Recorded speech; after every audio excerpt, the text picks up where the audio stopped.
আর কিছুক্ষণ পরেই রাস্তায় নামবেন, পথে নামবেন কলেজ স্কোয়ার থেকে ডরিনা ক্রসিং পর্যন্ত মমতা বন্দ্যোপাধ্যায়ের মিছিল। গ্যাসের সংকট, আকাল এবং সেই নিয়ে গ্যাসের দাম বৃদ্ধি সবের প্রতিবাদে এই মিছিল ডরিনা ক্রসিং পর্যন্ত। সোমরাজ, শুধু গ্যাসেই কি এই প্রতিবাদ থেমে থাকবে, নাকি মমতা বন্দ্যোপাধ্যায় সুর চড়াবেন মুখ্য সচিবকে বদল নিয়ে? একদমই অয়নদা, শুধুমাত্র গ্যাসের দাম বৃদ্ধিতেই আজকের এই মিছিল থেকে মমতা বন্দ্যোপাধ্যায় সুর চড়াবেন এমনটা নয়। রাজনৈতিক মহল মনে করছে নির্বাচনের কয়েক ঘন্টা ঘোষণার মধ্যেই যেভাবে রাজ্যের মুখ্য সচিব, স্বরাষ্ট্র সচিব এবং রাজ্য পুলিশের শীর্ষ আধিকারিকদের রদবদল করলো নির্বাচন কমিশন, তা নিয়ে ফের নির্বাচন কমিশনের বিরুদ্ধে সরব হতে পারে মমতা বন্দ্যোপাধ্যায়।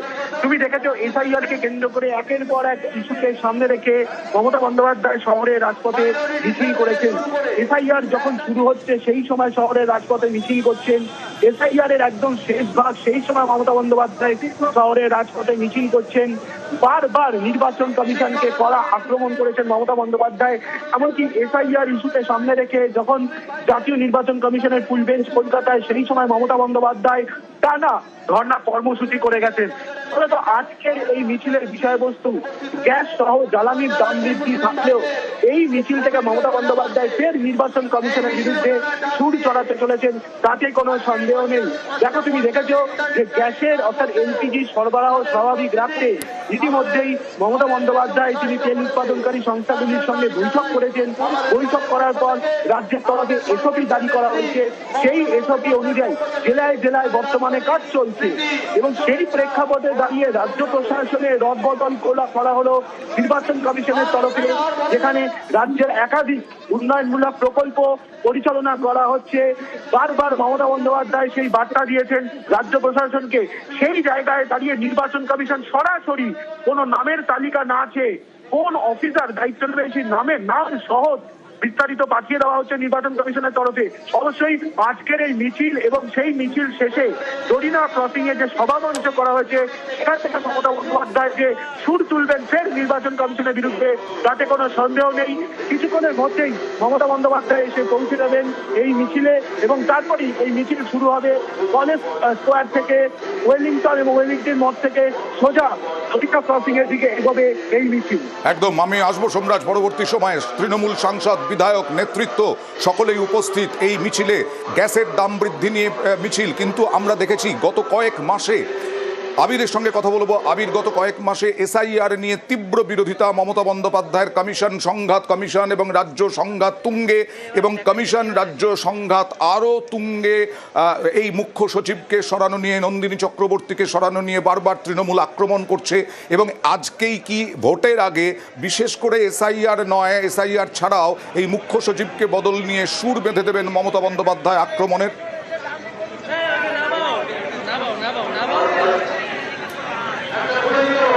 প্রথমত হচ্ছে যে এবারে নির্বাচনে যত দিন এগোবে ততই নির্বাচন কেন্দ্রিক প্রচারের ইস্যু বদল হতে শুরু করবে।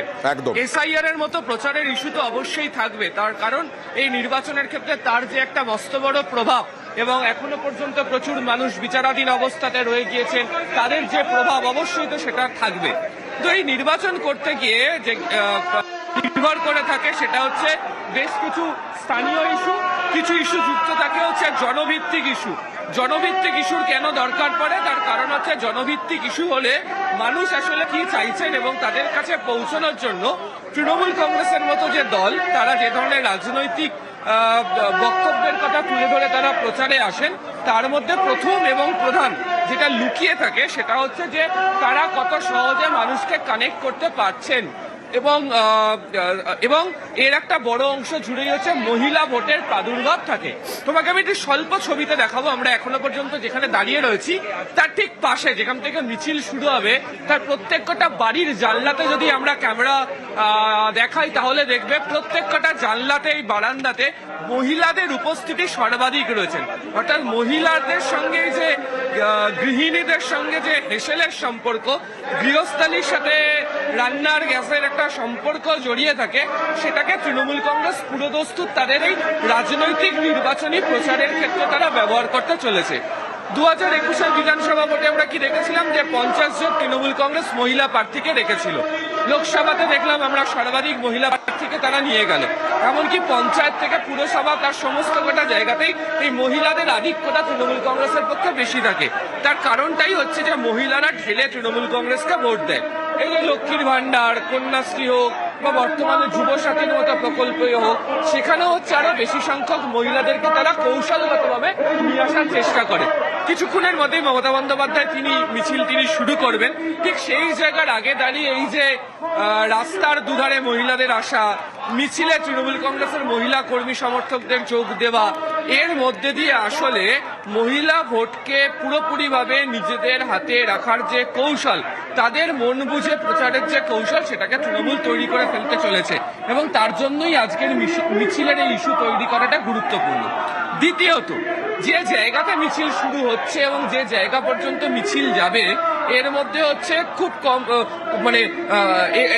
এই এলাকার জায়গাগুলোকে ধরলে হচ্ছে 4টে বিধানসভা কেন্দ্রকে তারা কার্যত পাশাপাশি হোক একই সঙ্গে হোক তারা ছুঁয়ে যাবে।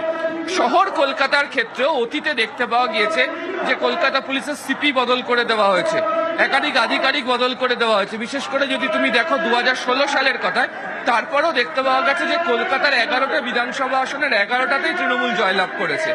এবং যেখান থেকে মিছিল শুরু হচ্ছে সেখান থেকে 1.5 কিলোমিটার দূরে গত সপ্তাহেতেই আমরা দেখেছি যে মোদির ব্রিগেডের সবার দিনে রাজ্যের যিনি মহিলা ও নারী ও শিশু কল্যাণ দপ্তরের মন্ত্রী, তার বাড়িতে হামলার অভিযোগ তৃণমূল কংগ্রেস রেখেছে, মন্ত্রী আহত হয়েছেন। ফলে এই যে মমতা বন্দ্যোপাধ্যায় তিনি যে উপস্থিত হলেন যে জায়গাতে মিছিল করার জন্য, সেখান থেকেও স্বল্প দূরে সেই জায়গাটি। ফলে এক বিধানসভা ভোটের মুখের এই প্রচারে ভোট ঘোষণা হওয়ার পর রাস্তার দুধারে বিভিন্ন ওয়ার্ড ভিত্তিক যে জমায়েত তৃণমূল কংগ্রেস করে ফেলেছে, সেখানে তাদের এই শহর কলকাতার মতো জায়গাতেও ক্ষমতা, শক্তি প্রদর্শন সাংগঠনিক দিক থেকে তৃণমূল কংগ্রেস করে ফেলতে চাইছে।